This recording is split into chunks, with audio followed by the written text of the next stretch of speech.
Hello and a very warm welcome to yet another exciting episode of Hot Topics brought to you by Alexforbes. I'm your host, Gugulethu Mfupi, and excited to have you joining us online. As you know, it's the start of a new year. But ahead of us getting prepared to ensure that we enhance our levels of growing wealth, financial responsibility, and adequate preparedness for retirement, it is imperative that we also reflect on the last year and, most importantly, key themes that underscore the financial behaviors of South Africans. Today's conversation is a key and critical one that has raised eyebrows, concerns, and most importantly, also seeing significant shifts when it comes to the regulatory landscape. Betting on risk. We're talking about the growth of online gambling, one that has taken significance in South Africa through several marketing drives, the availability and accessibility through digital platforms. Now, whilst it's well known and understood that gambling is a legal pastime, it is one that does need to be managed responsibly, given the dire financial consequences and mental health concerns that it can lead to for many South Africans. This has been evidenced by research and data that has come through in South Africa in recent years and does raise concerns as to what this means and how it needs to be better managed by ourselves as employers, as institutions like Alexforbes, and key stakeholder groups who are ensuring the adequate livelihood and financial success of South Africans in the long term. So today, we thought it best to have a few representatives join us in the room to give us their insight in fully unpacking the risks, the concerns, and the consequences, but more so, the interventions and solutions that we can implement to ensure that the advent concerns regarding online gambling can be prevented and minimizing the financial impact it has on South Africans. Joining us for this conversation, we're joined by two guests who are joining us online to give us some perspective around some of these themes, as well as two here in studio. Allow me to start by introducing Makashule Ghana. He joins us as a South African politician and a key driver and campaigner of gambling reforms in South Africa, serving as a member of parliament in portfolio committees of police, transport, trade industry, and competition, playing a critical role in helping shape and shift the regulatory environment when it comes to online gambling in South Africa. We're also joined by Nisa Moodley, who's the business editor at Daily Maverick's Business Maverick. She leads coverage on the South African economy, key financial insights as to how they impact and affect South African consumers, and fundamentally helping us gain a better understanding of the interventions that business, together with civil society, also bring to the fore. I'm not alone in studio, though. We've got two key partners who, in their roles and capacities in the organizations they lead, have found formidable ways in partnership to ensure that they're able to assist South Africans through their levels of financial growth. Jeremy Chetty joins us as Executive for Corporate Services at Credit Gateway, a key institution that assists South Africans in managing their finances adequately, alleviating any debt strain and concern, and further allowing and capacitating financial success. Jeremy, great to have you with us. Thank you very much. And Belinda Sullivan, Head of Corporate Consulting Strategy at Alexforbes, joining us with more than 20 years of experience within the financial services arena. And you've really witnessed the shifts, the changes, and the evolution of solutions that are derived for South Africans from a corporate point of view. Thank you again for your time. Thanks, Gugu. Pleased to be here. Fantastic. As we've mentioned, fantastic guests that we have with us, and we have an hour for this conversation. And it's a conversation where you are also actively encouraged to participate. So, do be sure to submit your questions through the chat service that's available through this webinar. We'll be open to taking your questions, your feedback, and your comments, and even some suggestions that you'd like to bring forward to the conversation. At any time, please do make sure that if you have a specific question, that you are direct and clear as to who that question is addressed to. And during the course of the conversation, we'll be sure to address this question to the appropriate panelists. But on that note, perhaps it's critical for us to actually fully understand and unpack the dynamics of South Africa's financial health before we do get into the technicalities of online gambling. And perhaps, Belinda, this is a good place for us to start. When we look at the numbers and the metrics that have been reported, the numbers are concerning. Upwards of 1.5 billion essentially being spent on online gambling by South Africans last year, as reported. But this, before we take a look at online gambling, is also quite telling in terms of the level of financial strain that South Africans typically do find themselves under. Maybe let's just reflect on what you've witnessed in terms of withdrawals from Two-Pot in particular, which might underscore some of the trends and themes that we would witness in this regard.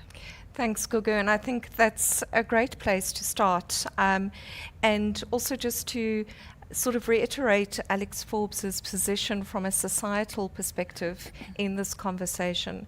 You know, we partner with companies, we partner with members throughout their financial journey and throughout their lifetime. And so roughly over 40 years, we're looking at being with members while they are employed and then into their retirement. And what we've seen in terms of the shift is that there's always been a focus on what is that end retirement outcome going to be. And we've struggled over the years because of leakage out of the system, people not keeping their money for retirement purely because they are financially indebted. And so accessing their money was something that they had to do in order to meet their day-to-day living expenses.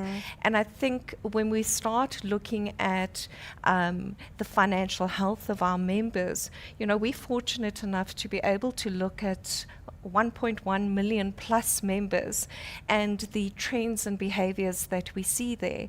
And we really unpack that in terms of looking at, on an aggregated basis, what their financial behavior is, how does that impact the financial decisions that they take in terms of how the funds are managed, in terms of the decisions about wanting their money out of the fund. And I think critical is the introduction of the two-pot system. And while we do focus on the outflow of monies, we do have to look at the fact that that is a system that was put in place post-COVID, and I think with the recognition that members needed short-term relief, while also aiming for that long-term objective of being able to retire comfortably one day. So I think with that in mind, and the introduction of two-part on the 1st of September 2024, not 2004, we saw significant need. And that was exacerbated by COVID, people working from home, people becoming more and more indebted, and this whole sandwich generation that we talk about. And we've seen the numbers there. I mean, to date, we have roughly 780,000 claims that have taken place, totaling around 11 billion rands. And I think when people look at the numbers, they find that staggering, but we need to look at it in support of the fact that there's now compulsory preservation into the future, which does support the long-term objectives. But when we asked members what was the rationale or the reason for taking money out of the retirement fund, most of them highlight that that relates to financial debt. They're under financial pressure, and that seems to be exacerbated now where they're sitting in isolation, perhaps working from home. They're more virtually inclined now to go and shop online at all sorts of hours. They're tired, and we start seeing people making adverse financial decisions as a result of that. Got you. And what you're describing as well is also several interventions, right, that have been put in place to actually alleviate the pressure that many South Africans find themselves under.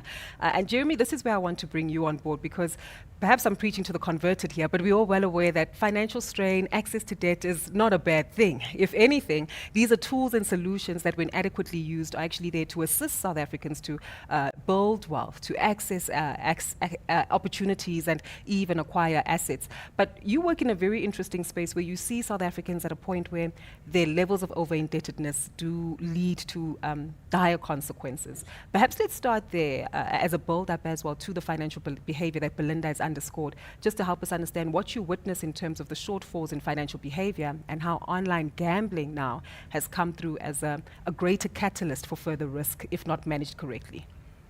Thank you, Gugu. What I'd like to do first is for us to understand the market and to frame it. So within South Africa, there's 23 million active consumers. Out of those 23 million active consumers, 35% or just over 8 million have impaired credit records. That's a staggering amount. Further to that, we find a further 25% or just over 2 million that have garnish orders, judgments. So that's just explaining how dire the South African public out there. To compound this, the current debt-to-income ratio within South Africa is 67%. that transforms for every 10,000 earned, 6,700 is going towards paying of debt.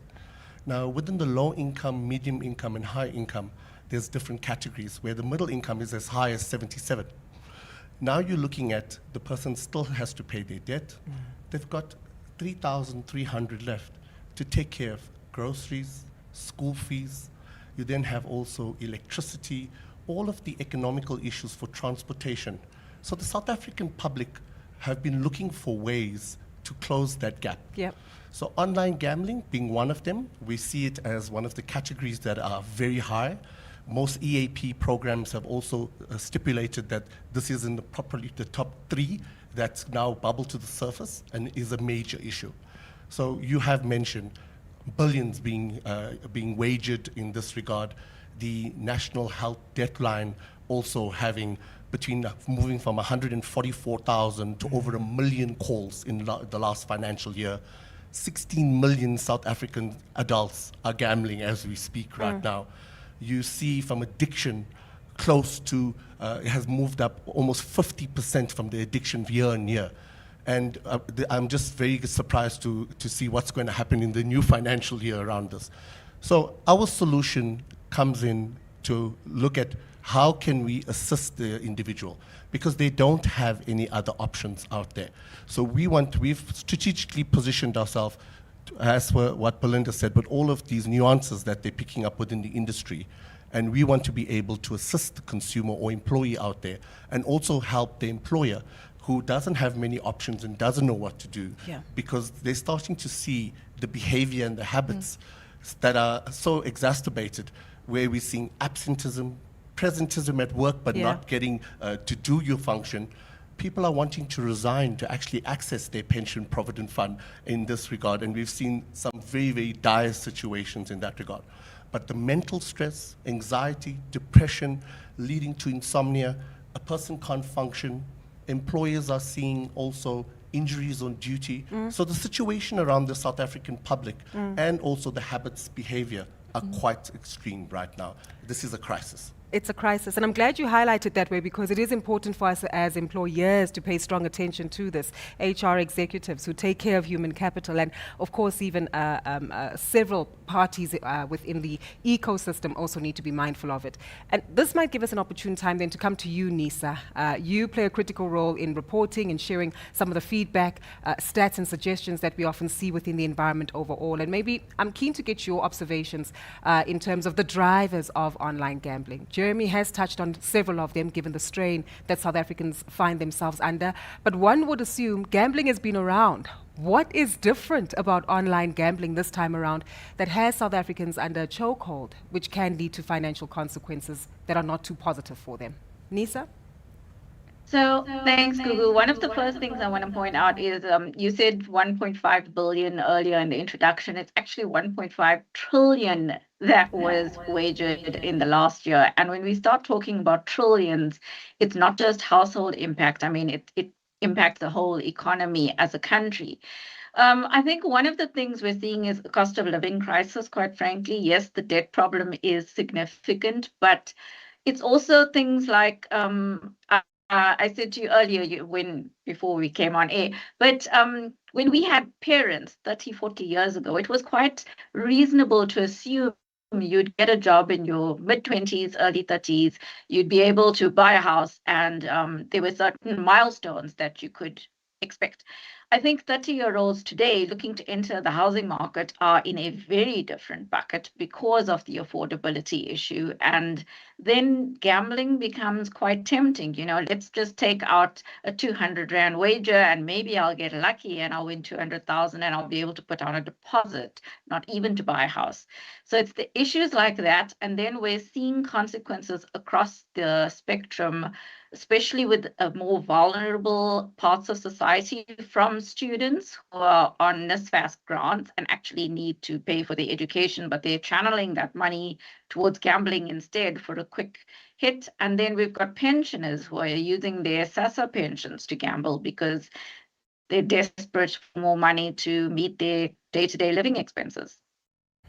That's quite concerning, Nisha, and I'm quite keen as well, given some of the observations you've had, interactions you've had as well with key players in the industry, as to some of the interventions that perhaps have been provided in the short to medium term. I'm aware that we are seeing some changes and recommendations in terms of legislature, but perhaps that's a good place for us to start with you before we go on to Makashule to get some feedback and suggestions here too. But Nisa, from your observations? So from my side, I think one of the big things that's come in the last few months, and it was part of our coverage at Daily Maverick, is the introduction or the proposal for a 20% tax on online gambling revenues specifically. Bearing in mind, Gugu, that in the last year, the levies and taxes that came in from gambling was just under 6 billion. So there's a significant amount more that would come through from the licensed regulators. What's interesting, though, is that the gambling tax proposal, the 20%, is structured in such a way, they've worded it to say that they also expect to levy this tax on illegal operators, which to me sounds really strange. I mean, if you're telling somebody something's illegal, but in the next breath you're saying, I want to tax you on it, then does that not imply that you tacitly planning to look the other way while they continue to operate illegally? Makashule, I'll hand over to you to deal with that hot potato. Yeah, thanks very much, Nisa. Just to say that, one of the things in terms of, I think, the characterization of the gambling in South Africa being a crisis, it's correct. I actually say that it has reached pandemic stage. And why am I calling it a pandemic? It's if you look at the rate of growth in terms of the number of people reporting for addiction, then it starts telling you that now we are dealing with a bigger problem. So one of the things, and it's going to be our response to the Treasury document, is that we need to clamp down on illegal unlicensed operators in South Africa.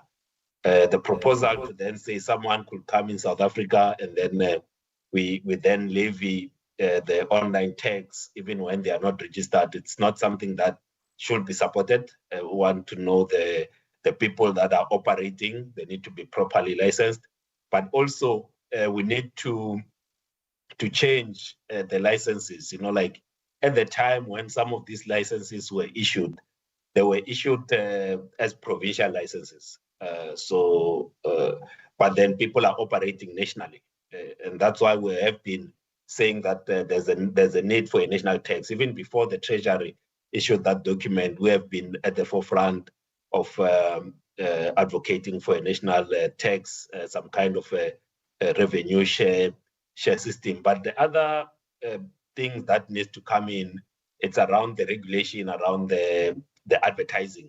And this is something that even within the current legislation, and I must say after the enactment of the 2004 National Gambling Act, attempts to amend the legislation have hit a wall in terms of, especially at the National Council of Provinces, because now you have the provincial gambling boards that are issuing licenses, but then they don't want to almost adhere to national intervention in a way, if I can call it that. So the advertising, it's a big one. But what we also want to see, especially in the proposed online gambling tax, is that this money needs to be ring-fenced. It must not go in the same way. Like, for instance, we've had a plastic tax in South Africa, we've had a sugar tax that then just gets used, that gets a general use. So it's not ring-fenced. It needs to be ring-fenced for education and awareness around the dangers of gambling addiction. It needs to be ring-fenced on the research, because the research component, insofar as the harms associated with gambling addiction, is still not, it's sporadic at the moment. There's not enough funds that goes into the research of the industry. There needs to be a lot more insofar as rehabilitation and counseling, especially in rural provinces. Like at the moment, you've got the Responsible Gambling Foundation, but it's got very few counselors, very few psychologists, very few psychiatrists. So these are some of the reforms that we need to introduce. But the big one that pertains to especially the financial industry, is to properly know to the gambling, working in the same way that you have in the banking sector, where they properly know who their customer is, so that you do not have an instance where Makashule Ghana that earns 10,000 rand in salary, that's their declared salary, but then in a given weekend, I'm able to gamble more than 10,000 rand, which means now I'm starting to gamble the money that I don't have. The kind of blocks around the use of overdraft and credit cards for gambling, because the moment someone uses an overdraft, the moment someone uses a credit card to gamble, it means you are gambling the money that you don't have. So we need to introduce intervention in that regard. I think once you clamp down on unlicensed operators, which is the work that the Banking Association, BASA, the Payment Association, together with the Reserve Bank, we need to come in to ensure that we block those transactions that come from some of these operators. And I know for anyone who has been in this space, NISA can share with you that these international operators, when they come into South Africa, they even mask their domains to look like it's a .co.za, and they use names that are familiar in South Africa, like Springboks, like something that you look at it and say, I know this is a South African company, it's licensed in South Africa, but they are not licensed in South Africa. They are just masking their true identity, and that's where even the internet service providers needs to come in to assist in this fight, both to clamp down, but also the education and awareness. 100%. Thank you for clarifying that and offering such in-depth clarity in terms of the multi-pronged approach that we do need to embark upon. To stay with you just for a moment further, Makashule, especially taking a look at the regulatory environment. As we understand, it's quite a consultative process that's taking place at the moment, and some observations as to what we can learn from our peers internationally. I'm keen to understand if there are any lessons we can learn from our international peers when it comes to regulation, but also providing a unique South African perspective to it that speaks to the socio-economic dynamics and, of course, the strength and integrity of the financial services institutions that we have in the country. Are there any key outcomes that you're able to share with us on that? Yeah, so there are jurisdictions that have implemented some reforms. If you look at Norway and Sweden, they've introduced some reforms that have not taken the industry underground, has kept the industry, people are playing in a safe way. They are researching on an ongoing basis, amending their rules as they go. The same thing is happening in the UK, especially in the tech space. They are making some inroads there. That's why you start seeing some of the companies that used to operate in the UK queuing to get into South Africa. So there are jurisdictions where we can learn from. But what is key, and this is important, is that if we can have a minister that takes a particular interest in this industry, even using the existing legislation, whilst we amend the legislation, you can make a significant inroads in public awareness around the dangers, public awareness, even changing some of the messaging. You know, one of the message that I like pointing to. So you'll hear an advert of gambling, and then people at the end they have a tagline that says "Winners know when to stop." That's a very misleading tagline. It doesn't tell you about the harms associated with gambling addiction. So we need a lot more forceful messaging, similar to the kind that you see on tobacco, not to tell people that winners know when to stop. That's a meaningless statement that actually tells someone that's losing money that one day they will win, and it's only then that they will stop. And that's some of the things that it doesn't need a change in legislation to change that tagline, and it must be at the forefront of the minister to say this tagline is no longer useful, because it lived from the point where gambling was like a pastime. It was not a problem as we have it now. And to your earlier question, you ask, why do we now have a problem in South Africa? It's because basically people are living inside the casino. They are walking around inside the casino. They have a casino in their pocket. The casino, you don't have to take a taxi to go and gamble. You don't have to sit outside. Even if people who used to gamble with in China, they will have to get out of the bed, go outside, wait for this car and so forth. Now it's made so easy. With in your pocket, in your bedroom, you can actually gamble. So people are effectively sleeping inside the casino. They are living their entire lives. Even when they are at work, they are actually inside the casino. And that's why we are seeing this kind of problems accelerating in South Africa. 100%. Well, on that note, what you've described is clearly the environment that we find ourselves in, some of the legislative changes and proposals that are being set onto the table to address this particular concern. But one key theme that keeps coming up is, of course, the fact that we need to be mindful as to how this impacts South Africans. It's not only the impact it has on our pockets and financially, but how that distress translates into how we show up in the workplace, the impact and influence it has on our long-term retirement savings and financial health objectives, and even how it is that we contribute and show up in society.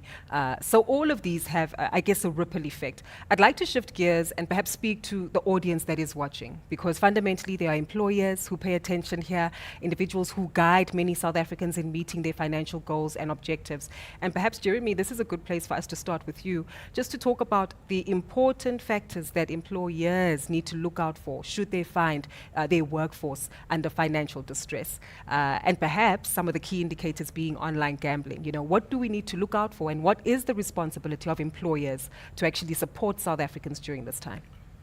Thank you, Gugu. So some of the triggers which are early signs is changing of bank accounts. That's the first trigger. You see somebody over-indebted, somebody has too many debit orders, has overextended. We heard Magashule talk about credit card debt, overdraft debt. So the person has overextended themselves. So they start moving their bank account. You start seeing salary advance requests. There's also requests from outside companies to come in and also look at solutions around that. So we find that employers are also looking to bring in, like ourselves and other players in the industry, to be able to bring in a solution. But you have to bring in a solution that has rules, that has policies, that looks at how do you help the individual. So when you're sitting down and having a consultation, there must be an empathetic approach towards not only in your consultation, but how you deal with the individual. When you're sitting down, we also need to look at how does this impact the person, because it impacts the individual, the employer, the community, their family. It leads to gender-based violence. It leads to substance abuse. There's mental health issues. I mentioned injuries on duty before. So all of these factors are key when we partner with an employer, is for us to sit down and understand what is the employer seeing? What are some of the triggers? What are they seeing within their employer? Is it absenteeism? Do you see that your individual are asking for more solutions for us to come across? Yeah. But the solutions must have but they must understand the consequences of what they're going to do. So sometimes also from an addictive behavior perspective, we also offer consolidation or rehabilitation finance. Got you. Sometimes giving further finance is not a solution. Yeah. We need to look at also debt management reforms, because we need to understand that this is an addiction. Yeah. This is a crisis. Yeah. And within the industry, if we don't also hold the user accountable for their actions, before we go to outside and say it's A, B, and C, let's look at the individual and counsel them and see how best we can help them as well. I'm aware that you have a partnership with Alexforbes to actually assist many clients in terms of their concerns in South Africans, and I'm keen for us to make it practical, because it almost seems as though trustees need to get involved as well and have a more open and robust relationship with many of their members. Employers also need to open up the opportunity for their staff and employees to also be comfortable and find a level of trust to actually disclose their financial strains. So perhaps let's touch on some of the practical examples that you've both embarked upon, where you've seen red flags, implemented some solutions, and most importantly, altered the manner and financial behavior of South Africans at the end of it all. Jeremy? So our relationship with Alexander Forbes as a partnership is strategic, and it's incidental. Through the consultations and after COVID, what we've seen is so many people get into a financial tussle. And through that tussle, they found that we see credit scores, credit profiles, and also affordability affected at this point. There's been a rise in electricity, there's been a rise in groceries, there's been a rise in transportation, and the end user or the consumer out there has been direly affected. There's been interest rates that have risen and brought down, but what we want to then do is the relationship allows us to get in front of the employer who has a problem. They are listening to the members, and as a retirement committee in this regard, they see what their members are asking for. I'm over indebted. I can't give you better contributions towards my retirement because I have no money in that regard.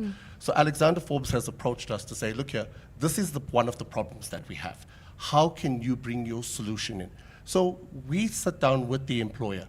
It's practical. It's free, firstly, for the employer. There's no cost for the employer. Our solution is we are a fintech company as well, so it's user-friendly. You can scale it. We have a national approach to everybody within the company. So we can help online, we can help in person, and we have a digital footprint in that regard.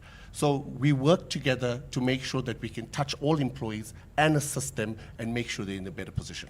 Belinda, you must see this front and center just in terms of the impact that it does have on retirement savings and the importance of these solutions. So maybe talk us through that journey and why it's important for employers to pay attention. 100%, Gugu. When we look at the members, and we like to position ourselves as a company that is able to offer financial advice to each and every member that we look after.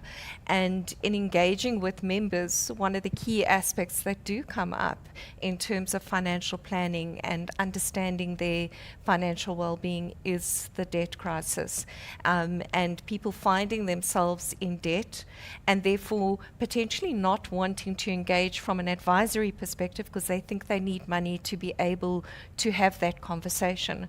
Whereas it's two-pronged. You know, you need to understand and have a plan as to where you want to be from a financial perspective in order to address the concerns so that ultimately you can achieve that goal long-term that you want to, from whether it's a short-term goal to go on a holiday or to put more savings into your retirement.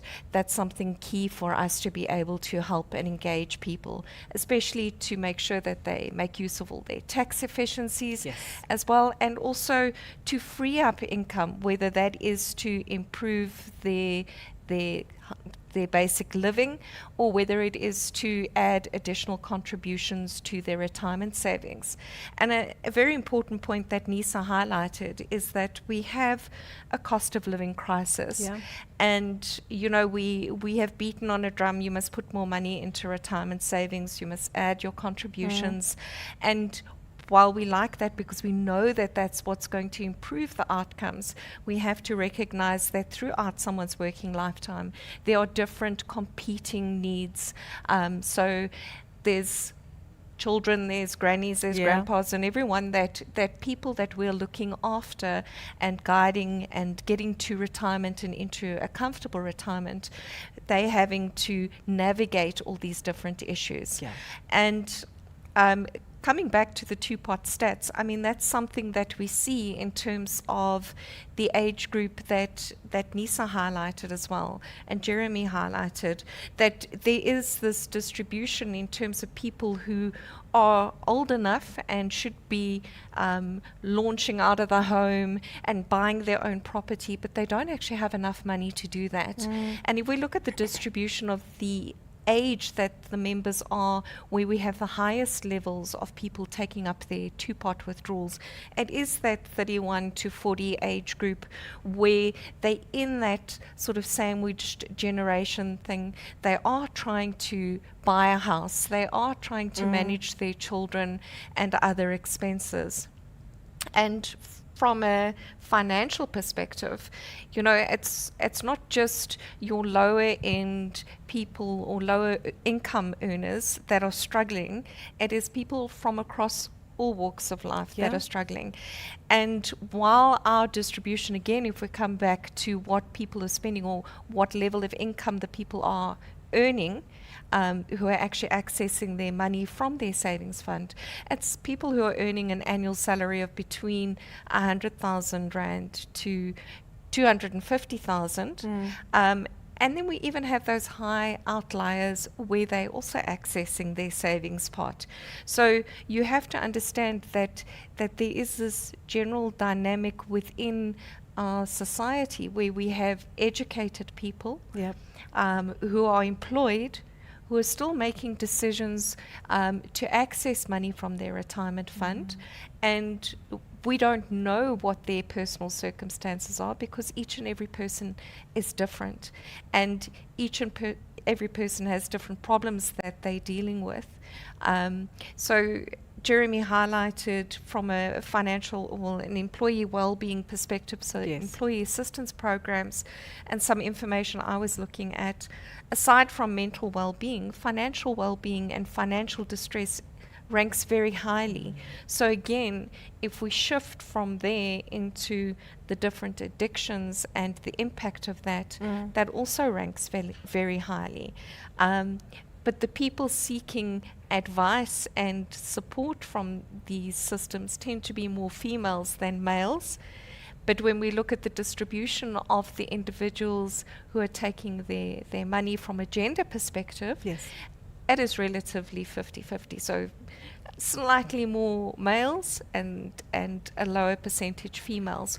So it just talks to the fact that there are perhaps one element of people who are more inclined to reach out and talk about needing help versus others that might either not recognize that they have an issue or feel that they don't want to talk about that and acknowledge that there's an issue.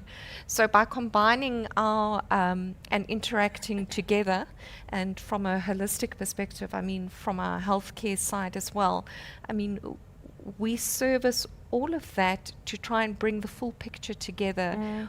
So from an individual advice, the debt counselling, and making sure that we can, from a healthcare perspective, also improve members' outcomes and well-being. 100%. And interesting dynamics you highlighted there between the gender roles, risk-averse as what women typically are described to be when it comes to investments or even their financial behaviors. I do want to reach out to the audience and remind you that we are keen to take your questions, so please do keep them coming. Robust themes that we are looking to discuss and unpack that have a significant impact on the lives of many South Africans, being the rise and the increase of online gambling. As has been highlighted, there are some solutions that are being sought in order to ensure that we enhance the levels of regulation and control, allowing the industry to thrive as an economic contributor, but also ensuring that its bottom line impact or far-reaching impact doesn't result in dire financial consequences for South Africans who are no longer able to reach their financial goals. So an interesting balance that does need to be hit by and achieved by regulators. Nisa, I'd like to come back to you here because there's an interesting theme that we're hearing. Enhanced partnership naturally between trustees, of course EAP solutions that can be brought to the fore, as well as employers through their human capital divisions. And what we are seeing is that in South Africa, we've been very robust and competitive in the financial services space when it comes to implementing regulation for the benefit of consumers, treating customers fairly, ensuring that we unpack KYC, know your customer, and of course, even the introduction of two-pot, as we understand, to ensure that South Africans are able to access affordability of their finances in a more structured manner. Despite all of these solutions, the stats and the figures and the data that's been shared, it almost seems as though there's something that we keep missing. And maybe this is where you can share with us some key stats or figures that we need to be mindful of in terms of consumer behavior, given that you have a 360 view of the various contributing factors. In your view, Nisa, is there anything that we're missing, not only as financial services institutions and players, as regulators, as key partners and support groups? What are we missing to ensure or need to be mindful of to ensure that we minimize that blind spot in addressing the scourge of online gambling? So I think Google is a good question. It comes back to what I have written about extensively in terms of behavioral finance. And I've written about behavioral finance, and it's come up very often in terms of investing choices and investing decisions and those investing choices and decisions being driven by fear. But I think behavioral finance plays a big role also in this gambling addiction and the two-pot withdrawal that we're seeing.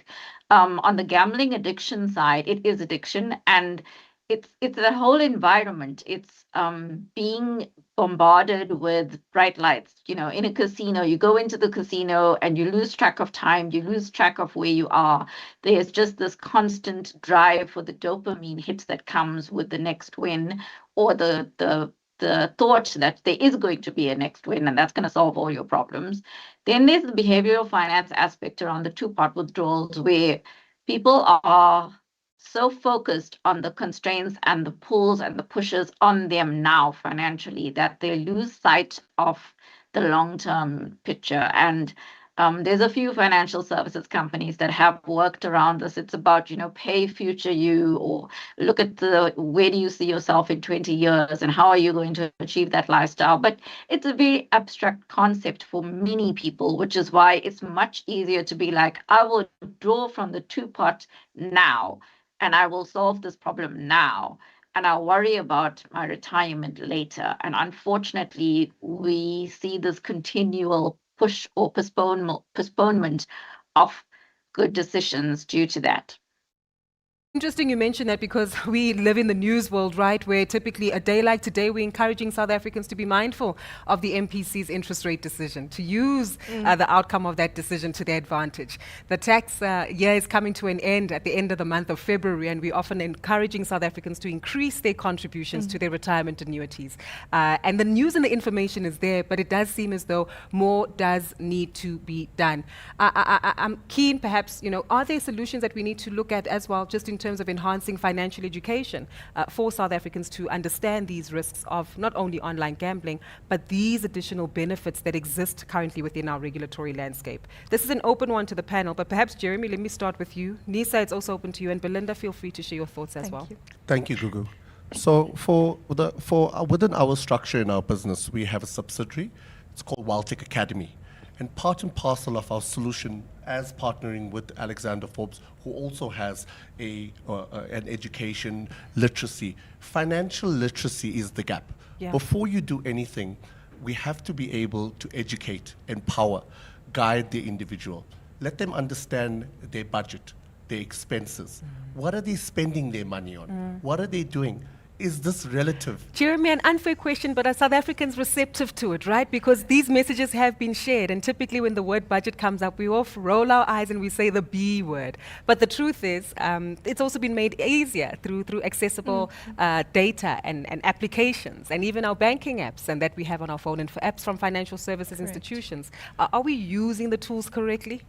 What we see, it's never top of mind until it's a problem. Aha. So once you have a problem, people are very receptive to understand. Most people don't follow a budget. We see maybe 2 or 3 households actually have a budget and stick to it in that regard. So when we sit down with an individual, and when we do our financial education, we are insistent on what we want to do. Yeah. We sit down, we guide them. We have a lot of people who will look at some of the expenses. Sometimes it's something as simple as having 2 bank accounts. Why? Some of the other things that you're overspending on, how do you look at it? And we find that when the person actually sits down, some instances, someone can save 1,000 or 2,000 rand just by being savvy. Also, with the products that come with Alexforbes, you could look at how else you could spread for other products and actually save in that regard. So when we create the affordability or put the person in a better position, the partnership with Alexforbes allows both parties to come together, ourselves as debt advisors and Alexforbes as financial advisors, and from a retirement perspective, partnering together to look at how best we can help the individual out there and how they can see their retirement outcome and their future much better.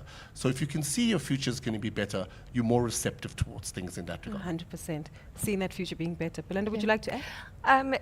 Education is key, and I think it has to start at grassroots. And I think people getting to a point of age 30 and now trying to look at a budget, they have to start in schools, and we do see that is starting to be part of the curriculum, especially on the public system. I think it's CAPS, and there has to be more done at that level so that we can educate people about debt. And I think the important thing is the consequences of decisions, because we live in an environment where we are more reactive, as Jeremy's highlighted.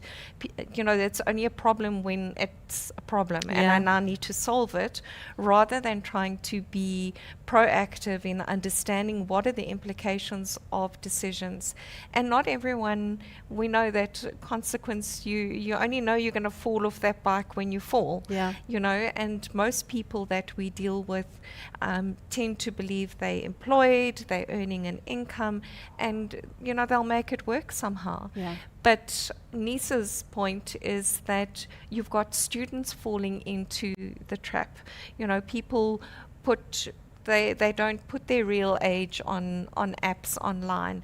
And there needs to be a focus as to how do we also empower and educate people about AI, using online platforms, using the phone, that it's not just this world that's out there and separate from reality, but it has a direct consequence on you as a person and your livelihood, your well-being, your family, and that you need to be more responsible about what you just download and start playing on.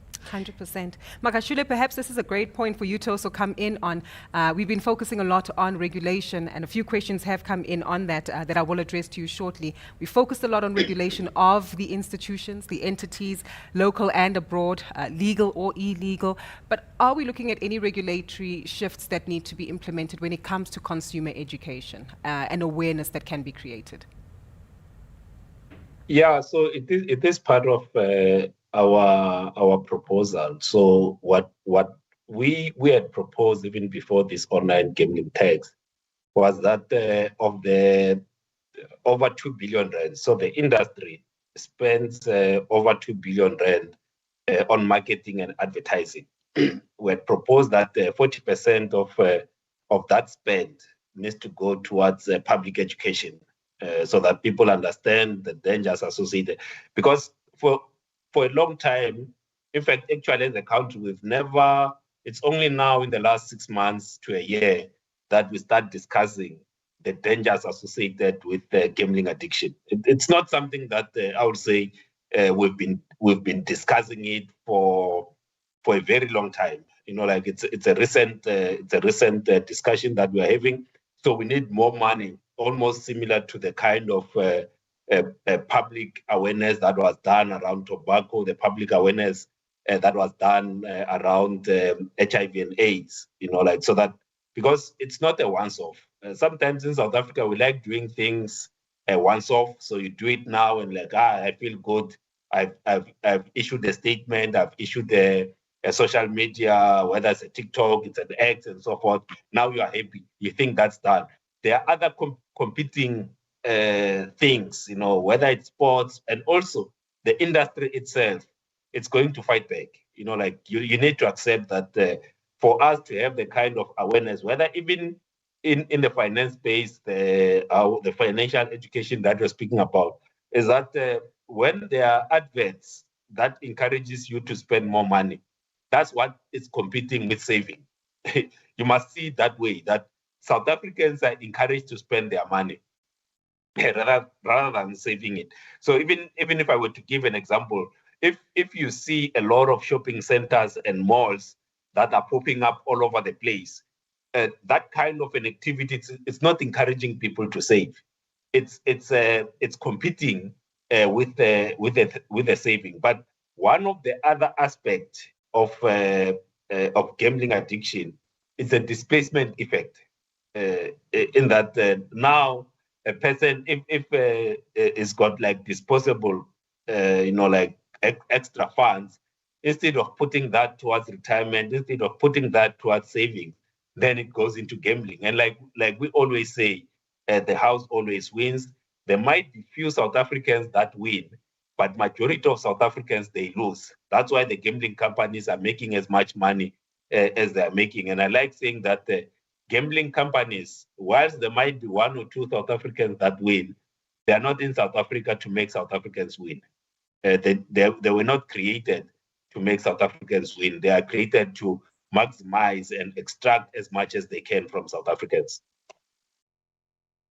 To add a point here. Yeah, and it's actually a key point in that the Financial Sector Conduct Authority has implemented the Financial Education Conduct Standard, which actually becomes effective from the 1st of March 2026.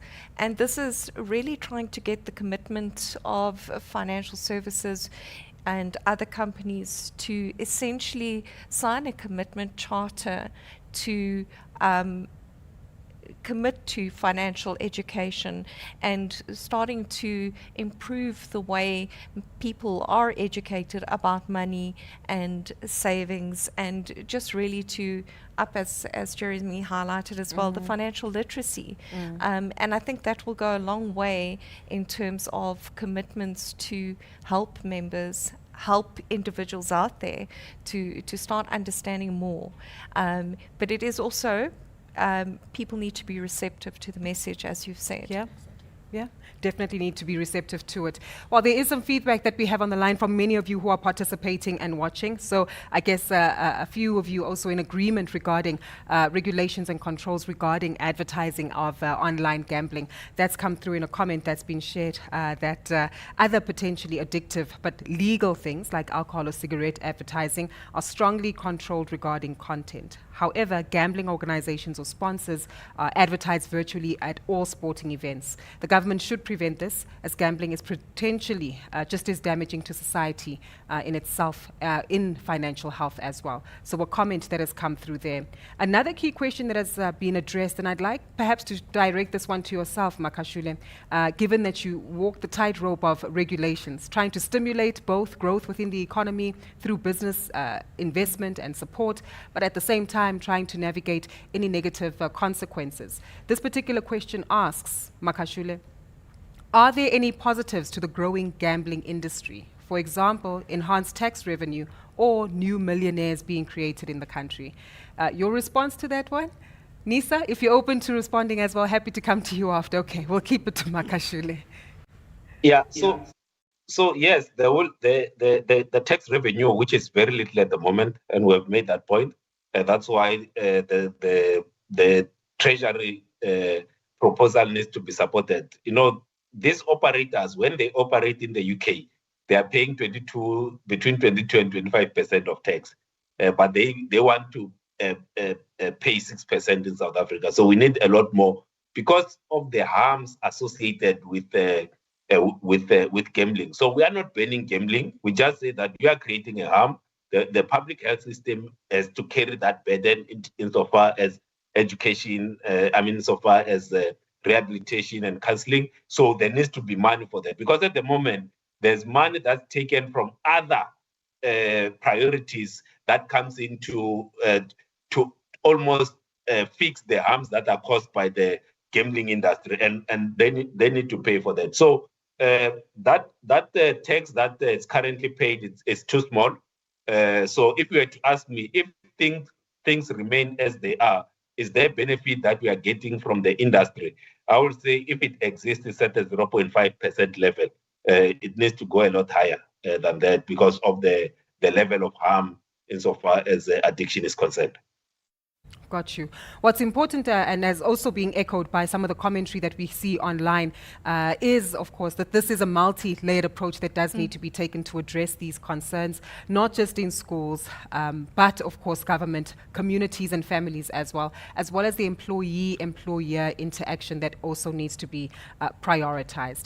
I am quite keen as well, perhaps, to further drive more solutions that we need to bring to the table. And we have touched on some of the interventions that are taking place from a legal point of view, understanding the consumer dynamics we need to be mindful of, and consumer and financial behavior that's required, and of course this level of camaraderie and increased participation and partnership between trustees, EAPs, and of course employers themselves when it comes to the fore. As we look forward to the year ahead and building up on the level of awareness that needs to be created, support structures that also need to be put in place, perhaps Nisa, this is where I'd like you to share some of your feedback and suggestions as to what it is that we need to prioritize as industry, as business, as members of the media in terms of communicating messaging to highlight the consequences of inadequate use or the abuse of online gambling. Hi, thanks, Gugu. So I have a few thoughts I've been jotting down while you've been speaking, and the other panelists. The one is the advertising. You know, we've got tobacco ads are completely banned.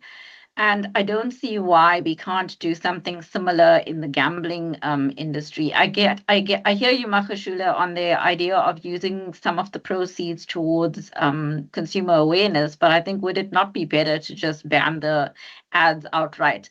At the moment, we're seeing this huge proliferation of gambling adverts. It's on your TV. It's at the stadiums when you're watching sports games. It's on the escalators at the airports. I mean, there's not a break. You go into a public restroom and you sit down on the toilet and you're sitting and looking at another gambling ad. It's ridiculously invasive. So that's the one thing I think maybe we should seriously be looking at, banning the ads entirely. And then around the education aspect, I do agree with Belinda. She took the words right out of my mouth. It needs to start at school level. I think there are certain initiatives already, but it shouldn't be, at the moment, my understanding is that education, financial education, is limited to specific courses. You've got to be doing a consumer course or you've got to be doing an accounting course before you to get that. And it should actually be rolled out to all students at high schools, regardless of what your course selection is. That's the one thing. And then the other thing is in terms of broader educational awareness across students and adults alike. We seem to have a focus towards don't do this, or the retirement stats are very dire and it's looking very bad, and it's very much almost a prohibitive approach. But it should be, why are we not using the carrot approach? Just like the gambling casinos are saying, oh, you can win R1 million tomorrow. Why are we not saying things like, this is how much you could have at age 60 if you put away 500 Rand a month? Or why are we not saying things like, if you save and you have 2 million Rand at retirement, this is the monthly income you can expect to get from it. These tools are out there. The financial services companies have them. I've seen them on their websites, but you've got to find them. You've got to be looking for them. And I'm suggesting it should be a more proactive approach in terms of getting that word out there. Approach to getting the word out there and increasing that level of awareness. Belinda, you agree? Absolutely, and just to that point, Nisa, for many years, Alexforbes has been providing clients with, or members with, a statement annually that actually gives them what we call a replacement ratio. So in other words, how much of your salary that you're earning today would you be able to replace if you went on retirement tomorrow?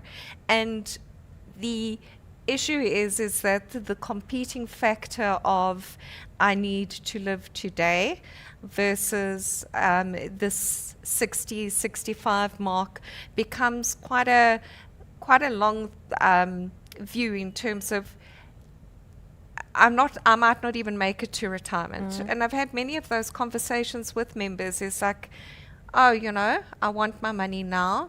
And I think even leading up to the two-pot system implementation, we had people absconding and resigning just to get all their money out the retirement fund because they were concerned of the what they perceived as restrictions in having a compulsory preservation element. And that was despite intense communication that we went through and setting up tools and sort of interactive things that people could do to understand what this was all about, and that it was actually for their benefit, while also taking care of and acknowledging that there is the short-term need. There are things that are going to happen in your day-to-day life where you might need to tap into that savings pot as an emergency, so as a last resort, not because you can. And there is, I think, different schools of thought that people are tapping in there to settle debt, or whether they're taking it and willing to take the tax hit so that they can gamble, or to settle debts as a result of using other disposable income for gambling or shopping or whatever they're doing with their money. So in terms of that school of thought, it's like, I'm just going to take it. And then we have those genuine cases where people need that money.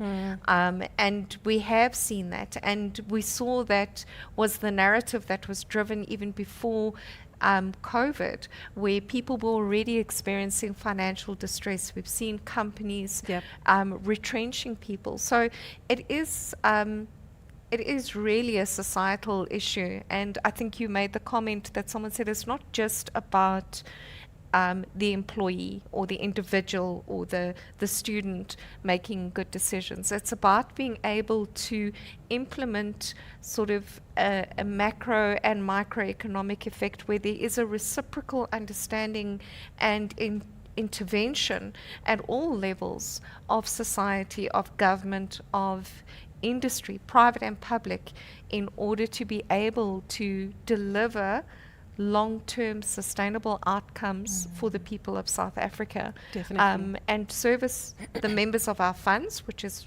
really why we're here today.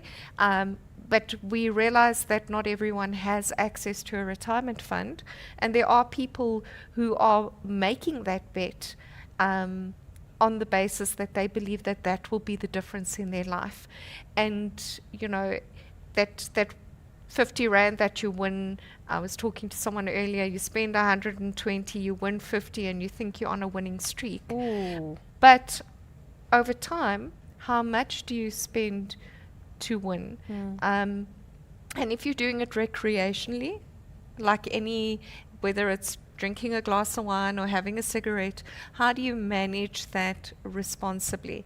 So I think the tagline that Magashule was talking about, you know, coming up with something different that really strikes the chord to get people to think, you know. And I know that there's been a lot of adverts around being responsible, and I think it's easy to be responsible if you haven't formed that addiction, and you know, to really find a way out of it. Yeah. But that comes at all levels to support. 100%. Very important. We're hearing the echoing of the multi-pronged approach and the partnerships that we do need to implement. I'm keen to get your closing remarks for both Jeremy and Makashule. And Jeremy, I'm going to tie in a question that's been brought up by our audience here, which asks, is there a role for influencers such as trade unions in informing members about some of these perils regarding online gambling? So perhaps to further underscore, you know, the interactions you have with employees, with corporates, clients, and financial services solutions. The trade unions, how do we ensure that we bring them up on board? So for most of the employers that we partner with, there is usually a union, and we would either work very closely with them because they have the ear of the employee and also the trust factor over the years. So we definitely partner with them as well. We sit, we engage, we educate, because at their sessions, at their meetings, we want to be part, we want to get to all at that point. Not only the responsibility of the employer, but also the union and the affiliates that come with that. We want everybody to work together. This is a collaborative amongst everybody within all stakeholders, and we will work very closely to make sure we educate, we come onto any of the sessions that they have. If they have a quarterly or monthly type of grouping, we want to also give feedback. We do reporting, we give information, we ensure that everybody understands what we are doing and how they can pass this to their members as well. Definitely. For that message to continue to be shared and broadcast right across various levels of engagement. Makashule, I'm going to give you the opportunity to share and have the final say. As has been highlighted, we're well aware you focus largely on legislation, but your history and background is also one that is informed by understanding the world of financial services, financial behavior of consumers.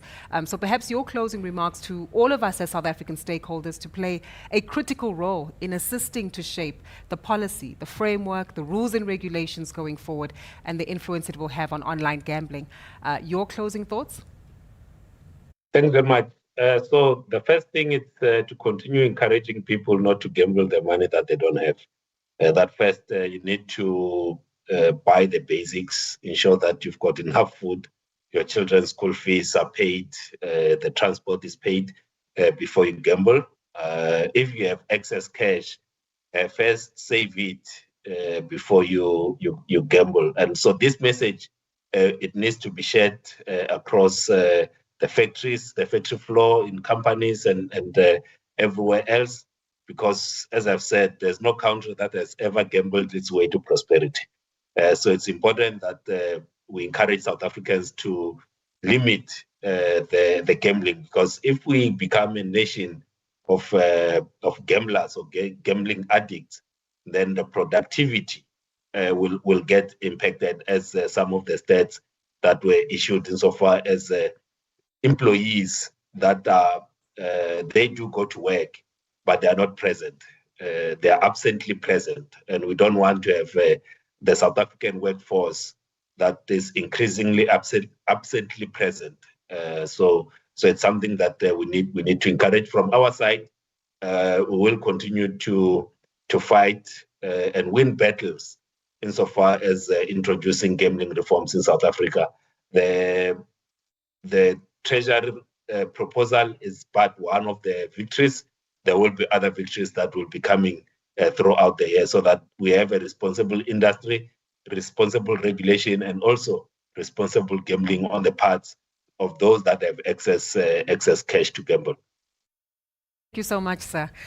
Well, I think it's quite clear that we've fundamentally underscored the key themes that we need to be mindful of. How best is it that we continue to cultivate an ecosystem that works favorably, unlocking job opportunities, but at the same time offering South Africans an opportunity to participate in legal recreational gambling responsibly, one that doesn't lead to the dire financial consequences and outcomes of negative outcomes in terms of their mental health, and as a consequence, decimating their financial goals and objectives that they work towards. Productivity is what we need in our economy, through our people, and of course through their well-being. And it's through these robust conversations that we're able to solve and find solutions to ensure that we're able to stand in the gap for those who might be challenged, offer more opportunities for those who have a better opportunity to leverage the growth in long-term revenue, wealth generation that they're looking for, and most importantly, creating a sustainable ecosystem where retirement is a comfortable aspect of life for all South Africans who are able to save for their needs. It's this conversation that will continue, so I'd like to thank my guests for their contribution so far. And one thing's for certain is that as employers, as employees, as trustees, as financial advisors, as key members of South African society who have an influence and an impact within the communities we serve, we all have to play our role in highlighting and addressing the concerns of the abuse of online gambling. Continue to share your thoughts with us in the days and weeks to come on this platform, and of course, keep engaging with us as we continue to bring you robust conversations brought to you by Hot Topics with Alexforbes. To my guests, Nisa, Makashule, Jeremy, and Belinda, thank you so much for your contributions today. The work has just begun, but as has been mentioned, it is our aim and objective to make sure that all South Africans are able to live a life of financial freedom, flexibility, and fundamentally financial success. Thank you again for joining us. Until next time, take care.